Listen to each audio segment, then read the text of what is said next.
वक्फ सुधारणा विधेयक 2024 संदर्भात संसदेच्या संयुक्त समितीनं जनता, स्वयंसेवी संस्था, तज्ज्ञ, हितसंबंधित आणि संस्थांना मतं आणि सूचना पाठवण्याचं आवाहन केलंय।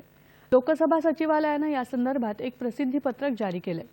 समितीकडे लेखी सूचना सादर करू इच्छिणाऱ्या इच्छुक व्यक्ती 2 प्रती इंग्रजी किंवा हिंदीमध्ये संयुक्त सचिव, लोकसभा सचिवालय, कक्ष क्रमांक 440, संसद भवन NX, नवी दिल्ली 110001 या पत्त्यावर पाठवू शकतात आणि jpcwaqf@sansad.nic.in या ईमेलवर देखील पाठवू शकतात।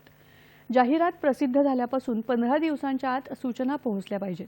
निवेदनानुसार समितीला सादर केलेलं स्मरणपत्र किंवा सूचना समितीच्या नोंदींचा भाग बनतील आणि ते गोपनीय मानले जातील।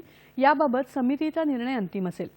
वक्फ सुधारणा विधेयक 2024 चा मजकूर लोकसभेच्या संकेतस्थळावर हिंदी आणि इंग्रजीमध्ये उपलब्ध आहे। अर्थसंकल्पीय अधिवेशनादरम्यान लोकसभेत सादर करण्यात आलेलं हे विधेयक लोकसभा खासदार जगदंबिका पाल यांच्या अध्यक्षतेखाली स्थापन करण्यात आलेल्या संसदेच्या संयुक्त समितीकडे पाठवण्यात आलं आहे।